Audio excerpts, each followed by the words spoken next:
Hello students, let's start our class today. We will continue from the page number 9. So let's start. See here, page number 9. Today we will go fast from this page 9, okay? Because this lesson is very lengthy, so we will go fast today. I will explain you in a short way, okay? So let's start. See page number 9. See, previously we have studied these manuscripts were kept in the libraries. Here, see, these manuscripts were kept in the library and archives. Archives is a place where documents and manuscripts are stored. Today, all national and state government has archives where they kept their official documents, record and transaction. Okay, means यहाँ इन लेखागार में safe रखने को कहा गया है ना। पुराने समय में पुराने लेख एक जगह होते थे जहां सारे रिकॉर्ड और पांडुलिपियां संग्रहित की जाती थी। आज सभी राष्ट्रीय और राज्य सरकार के पास अभिलेखागार है जहां वे अपने पुराने आधिकारिक रिकॉर्ड का लेन देन रखते हैं। Next point is today historians face many difficulties in using manuscripts. This has the following reason, है ना? Since there was no printing press in the period, scribes copied manuscripts by hand. Naturally, they made small changes in words or sentences. These small changes grew over centuries of copies and made the manuscripts substantially different from one to other. So historians often have to guess what the author had originally written.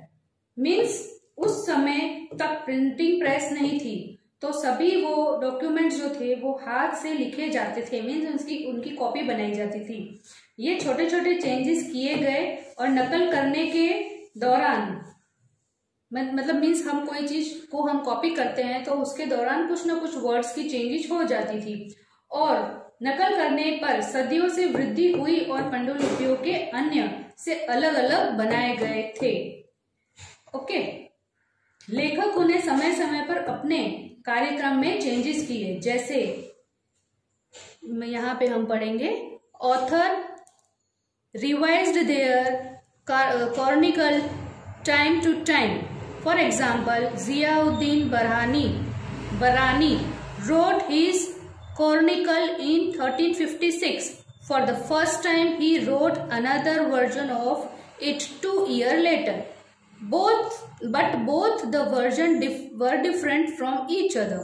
Moreover, historians did not know about the first version until 1960. मतलब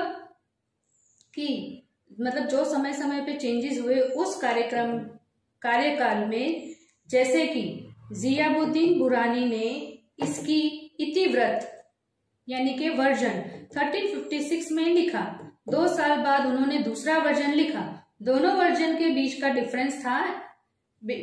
difference था। इतिहासकारों को 1960 के आसपास यह पता चला। When historians read documents, maps and text from the past, they have to keep in mind the different historical background in which that information was produced.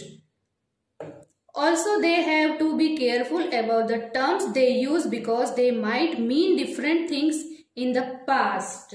मतलब वो लोग बहुत केयरफुल हो गए थे क्योंकि पास्ट में कुछ बदलाव किए गए थे, है ना, इसलिए वो लोग बहुत केयरफुल हो गए थे। आपको मैंने बोला आपको शुरू में, मैं आपको बिल्कुल सब शॉर्ट में समरी बता रही हूँ अभी। अब नेक्स्ट टॉपिक है major developments. The medieval periods has marked significant changes in the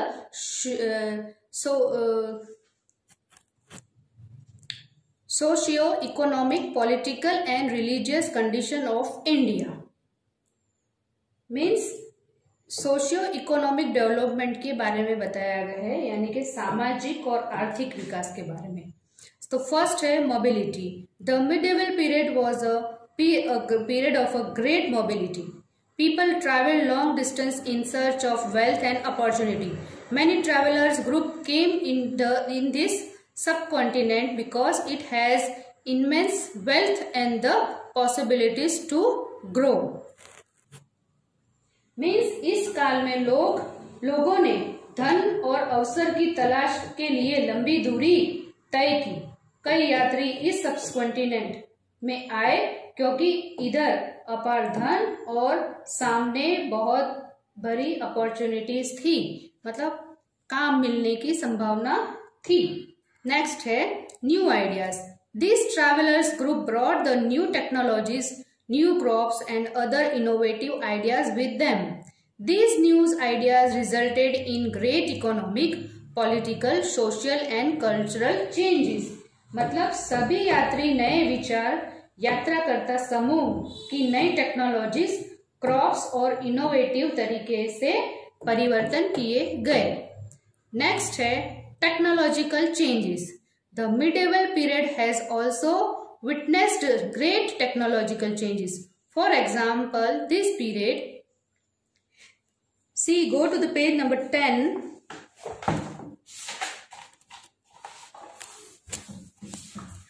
We will continue from page number 10. Introduce the Persian wheel in irrigation, the spinning wheel in weaving and faience for war.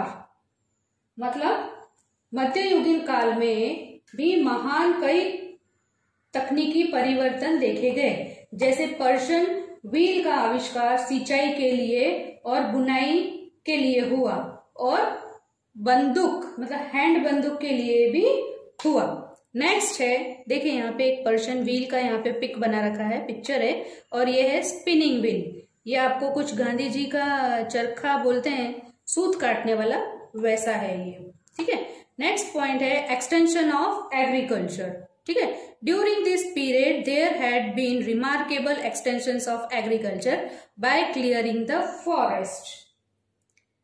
New crops now, मतलब agriculture के लिए भी इस period में बहुत सारे मतलब changes किए गए थे।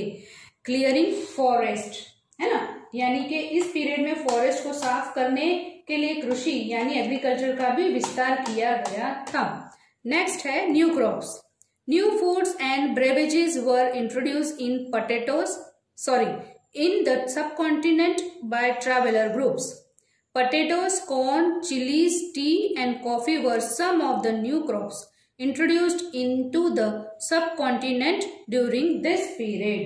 Means नई फसलें, मतलब नई फसलें सब कॉन्टिनेंट में ट्रैवलरों के द्वारा होती थी, जैसे कि आलू, मक्का, मिर्च, चाय, कॉफी द्वारा नई खाद्य पदार्थ और पेय पेश किए गए थे। पेय यानी कि ड्रिंक सॉरी। ओके, सो हमने अभी ये न्यू क्रॉप्स तक पढ़ लिया है। नेक्स्ट है जो हम नेक्स्ट क्लास में पढ़ेंगे। Till then bye bye, see you soon.